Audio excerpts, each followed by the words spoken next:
Hello beavers, welcome to filmi craft. நான் உங்கள் அருண். இந்த எபிசோடில் நம்ம பார்க்க போகிற படம் 2025 ஒரு சூப்பர் நேச்சுரல் ஹாரர் த்ரில்லர் படமாக வெளியான விசில்.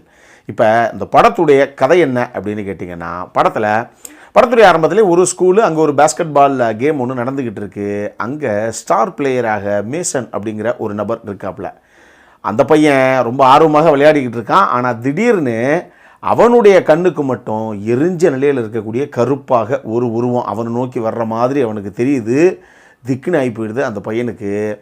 அவன் இந்தான்னு கடைசியாக கேமை முடிச்சுட்டு வந்துடுறான் எங்கள் லாக்கர் ரூம் வந்தால் அங்கேயும் அந்த அமானுஷி, அந்த உருவம் அவனை பின்தொடர்றதாகவே அவன் புரிஞ்சுக்கிறான். ரொம்ப பயந்தும் போயிடுறான்.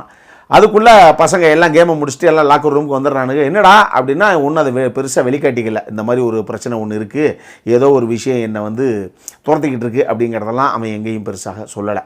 இப்படி இருக்கக்கூடிய ஒரு தருணத்தில் நம்மளால் சரி ஓகே நம்ம போய் ஒரு ஷவர் பண்ணிட்டு வந்துடலாம், ஷவர் எடுத்துகிட்டு வந்துடலான்னு நேராக குளிக்கிறதுக்காக போகிறான். ஆனால் குளிக்கும்போது திடீர்னு அதே அமானுஷ்ய உருவம் அவனை அங்கேயே அடித்து கொல்லுது.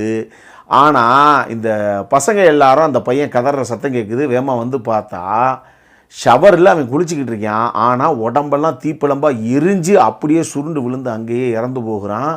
இவங்க எல்லாத்துக்கும் ஒன்றுமே புரியல. என்னங்கடா இது, பைப்பில் தண்ணி வந்துக்கிட்டு இருக்கு, ஷவரில் தானே நான் நின்றுக்கிட்டு இருக்கான், எப்படா இவன் இப்படி உடம்புலாம் எரிஞ்சு விழுவேன், இது என்னடா புது மர்மமாக இருக்குது அப்படிங்கிற கதையை அந்த பசங்களுக்கு ஒன்றுமே புரியல. இப்போ நேரம் இங்கேருந்து 6 மாதங்கள் கழித்து கதைக்களம் நகருது. இப்போ நம்ம கதாநாயகியுடைய என்ட்ரி. அவங்களுடைய பேர் கிரஷ் வில்லட். அவங்க இதே ஸ்கூலில் அப்படி அவங்களுக்கு ஒரு லாக்கர் ஒன்று ஒதுக்கப்படுது. நேராக லாக்கர் ஓப்பன் பண்ணால் அது யார் லாக்கரு, அந்த முதல்ல 6 மாதத்துக்கு முன்னாடி இறந்து போனானே இந்த பையன் மேசன், அந்த பையனுடைய லாக்கரு. இந்த பொண்ணு எல்லாத்தையும் உள்ளே வைக்கிறதெல்லாம் வச்சுட்டு கடைசி அப்படி லாக்கரை க்ளோஸ் பண்ணலாம் அப்படிங்கும்போது மேலே ஒரு விஷயம் நோட் பண்ணுறா. அது என்ன அப்படின்னா, ஒரு ஹியூமன் ஸ்கெலிட்டன் மாதிரி அந்த மண்டவோடு மாதிரியே இருக்குது, ஒரு ஆன்டிக் பீஸ் மாதிரியே இருக்கக்கூடிய ஒரு விசில். இது என்ன வித்தியாசமாக இருக்குது, இப்படி ஒரு விசிலை நம்ம பார்த்ததே இல்லையே அப்படிங்கிற மாதிரியே அந்த பொண்ணு யோசிக்கிறா. சரின்னா அதை எடுத்துகிட்டும் வந்துடுறா கிளாஸுக்கு. ஒரு கட்டத்தில் இந்த பொண்ணு கையிலேருந்து கடைசியாக அந்த பொண்ணுக்கு கிளாஸ் எடுக்கிற ஒரு வாத்தியார், அந்த டீச்சருடைய கைக்கு அந்த விசில் மாறி போகுது.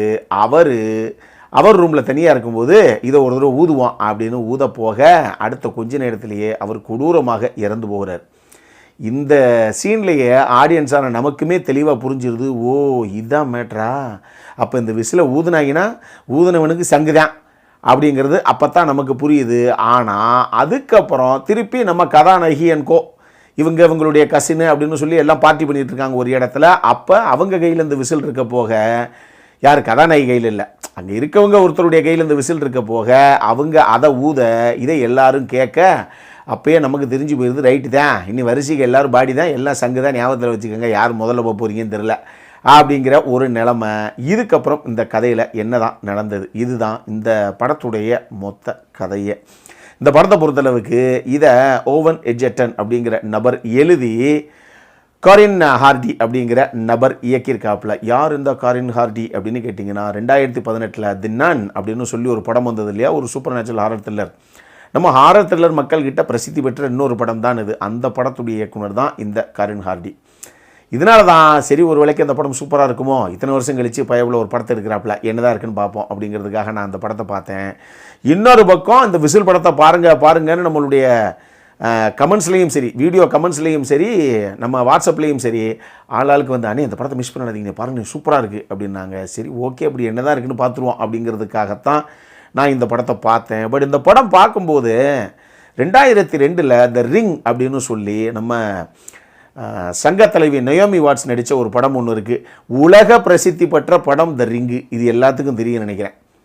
அந்த படத்தில் ஒரு வீடியோ கேசட் ஒன்று கிடைக்கும். அந்த கேசட்டை எவன்லாம் ப்ளே பண்ணி பார்த்தானோ எல்லாரும் அடுத்த 7 நாளைக்குள்ளே இறந்து போயிடுவாங்க அப்படிங்கிற மாதிரி ஒரு கதைக்களத்தை அந்த டீம் செட் அவுட் பண்ணியிருக்கோம். கிட்டத்தட்ட அதே மாதிரி ஒரு சம்பவம் தான் இந்த விசில். இந்த விசில் சத்தத்தை யாரெல்லாம் கேட்டாங்களோ அடுத்தடுத்து அவங்க கொடூரமாக மரணிக்க போகிறாங்க அப்படிங்கிறது தான் இதில் இருக்கக்கூடிய ரூல். ஸோ எனக்கு இந்த படம் பார்க்கும்போது அந்த படமும் ஃபைனல் டெஸ்டினேஷன் எந்த அளவுக்கு சும்மா கொடூரமாக ஒரு மரணத்தையும் அவங்க சித்தரித்தாங்க, அந்த அளவுக்கு தான் இந்த படத்துலையும் கொடூரமாக சித்தரிச்சிருக்காங்க ஒருத்தருடைய மரணமும் எப்படி இருக்கும் அப்படின்னு. ஸோ எனக்கு இந்த 2 படங்கள் தான் மெயினாக ஞாபகத்துக்கு வந்தது. இந்த படத்தில் கதாநாயகியாக டேஃபன் கீன் பண்ணியிருக்காங்க. சப்போர்ட்டிங் காஸ்ட்லேயும் பண்ண எல்லாரும் நல்லா பண்ணியிருந்தாங்க. ஹீரோயினும் அந்த கதாபாத்திரத்துக்கு என்ன தேவையோ அதை நேர்த்தியாகவே கொண்டு வந்தாங்க அப்படின்னே சொல்லுவேன். இந்த படத்தை பொறுத்தளவுக்கு படத்துடைய சினிமோட்டோகிராஃபி டாப் நாச்சாக இருந்தது. அதே மாதிரி படத்துடைய sound designing work, CGA, VFX, SFX. எனக்கு விஎஃப்எக்ஸ் ஒரு சில இடங்கள் இன்னுமே கூட கொஞ்சம் நல்லா பண்ணியிருக்கலாங்க அப்படிங்கிற மாதிரி தோணுச்சு. பட் எஸ்எஃப்எக்ஸ் ரொம்ப செம்மையாக பண்ணியிருந்தாங்க இந்த படத்தில். ஸோ டெக்னிக்கல் ஆஸ்பெக்ட்ஸில் இதெல்லாம் குறிப்பிட வேண்டிய டீமு. அவங்களுடைய ஒர்க் ரொம்ப நல்லாவே இந்த படத்துக்கு இருந்தது. எனக்கு இந்த படத்துடைய முக்கியமான பிரச்சனையாகப்பட்டது என்ன அப்படின்னா, இது வழக்கமான ஒரு ஹாரர் த்ரில்லர் டெம்ப்ளேட்டில் பண்ணப்பட்ட படம் தாங்க. இந்த ஸ்டேட்மெண்ட்டை நம்ம வைக்கும்போது ஒரு சில பேர்த்துக்கு தோணலாம், ஏங்க என்னங்க ஹாரர் த்ரில்லரில், ஹாரர் த்ரில்லர்னாவே ஒரு டெம்ப்ளேட்டில் தானேங்க இருக்கும், வேற என்ன புதுசாக சொல்லிட போகிறாங்க அப்படிங்கிறீங்களா? அப்படிலாம் கிடையாது. ஹாரர் த்ரில்லர் படங்கள்லேயே ரொம்ப வித்தியாசமாக, ஏங்க இது என்னங்க எப்படி இருக்கு அப்படிங்கிற மாதிரி ஒரு சில ஹாரர் த்ரில்லர் படங்கள்லாம் நான் பார்த்துருக்கேன். உதாரணத்துக்கு லேக் மாங்கோ, அதெல்லாம் கம்ப்ளீட்லி வேறு மாதிரியான ஒரு சம்பவம். அது அந்த படமாகட்டும், டாக் டு மீ ஆகட்டும், இதெல்லாம் ஹாரர் த்ரில்லர்ஸ் தான். ஆனால் கதைக்களத்தையே வித்தியாசமாக செட் அவுட் பண்ணி வேற மாதிரி ஒரு அட்மாஸ்பியரை, ஒரு பயங்கர க்ரீப்பியான ஒரு அட்மாஸ்பியரை படம் பார்க்குற ஆடியன்ஸுக்கே கிளப்பி விட்ட ஒரு படங்கள் இதெல்லாம். இப்போ நான் சொன்னதெல்லாம் இதெல்லாம் ரொம்ப அவுட் ஆஃப் பாக்ஸ் திங்க் பண்ணி அந்த மாதிரி எக்ஸிக்யூட் பண்ணப்பட்ட ஒரு படங்கள் இப்போ நான் சொல்கிறது எல்லாமே. அதனால அப்படி எதுவெல்லாம் வித்தியாசமாக யோசிக்காமல் வழக்கமான ஹாரர் த்ரில்லர் தான். பட் பொழுது போலனா டெஃபினட்டாக நம்ம எங்கேஜ் பண்ணக்கூடிய ஒரு படம் தான். அந்த லெவலில் டெஃபினட்டாக நீங்கள் பார்க்கணும் அப்படின்னா பார்க்கலாம். அந்தளவுக்கு ஒரு நல்ல வாட்ச் தான் இந்த படம். பட் கிளைமேக்ஸ் வரைக்கும் திருப்பியும் நான் சொல்கிறேன், நம்ம ஒன்றும் கெஸ் பண்ணாத விஷயங்கள்லாம் கிடையாது. ஏன்னா இது வரைக்கும் தான் நம்ம என்ன நடக்க போகுதுங்கிறது இந்த விஷயம் புரிஞ்சுக்கிட்டதுக்கப்புறமே, அதாவது விசில் சத்தத்தை ஊதினாலும் சரி, அதை கேட்டாலும் சரி, இவங்க கதையெல்லாம் முடிய போகுது அப்படிங்கிற விஷயங்கள் எப்போ தெரிய ஆரம்பிச்சதோ, இதுக்கப்புறம் எல்லாரும் எப்படி சாக போகிறாங்க அவ்வளோதான் மேட்ரு. படத்துக்கு பொதுவாக லீடு கொடுக்கறதுக்கு ஒரு சீன் ஒன்று வைப்பாங்கள்ல அடுத்த பார்ட்டுக்கு, அது லீடு கொடுக்கறதுக்கு வச்ச மாதிரி இருக்குதோ இல்லையோ, அது கூட கிட்டத்தட்ட வழக்கமான பேட்டர்னில் டெம்ப்ளேட்டில் எப்படி வைப்பாங்களோ அதே மாதிரி தான் அந்த சீனுமே வைக்கப்பட்டிருக்கு. நான் சொல்கிறது கிட்டத்தட்ட போஸ்ட் கிரெடிட் அப்படிங்கிற லெவலில் வைக்கப்பட்ட அந்த சீனுமே. அடல் கானடை பொறுத்தளவுக்கு இதில் கொஞ்சம் ஒரு கிஸ்ஸிங் சீனு, ஃபிசிக்கல் இன்டிமேசி அப்போ தான் ஸ்டார்ட் பண்ணுற மாதிரி ஒரு சில சின்ன சின்ன காட்சிகள் உள்ளே இருக்குது.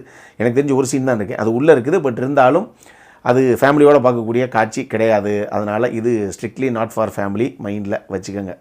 பார்க்கலாமா வேணாமா அப்படின்னு கேட்டால், இந்த மாதிரி படங்கள் ஹாரர் த்ரில்லர் படங்கள், பட் ஃபைனல் டெஸ்டினேஷன் மாதிரி சும்மா கொடூரமாக மரணங்கள் இருக்கக்கூடிய படங்கள்லாம் எனக்கு பிடிக்கும் அப்படின்னா தாராளமாக நீங்கள் ஒரு தடவை பார்க்கணும் அப்படின்னா பார்க்கலாம் இந்த படத்தை.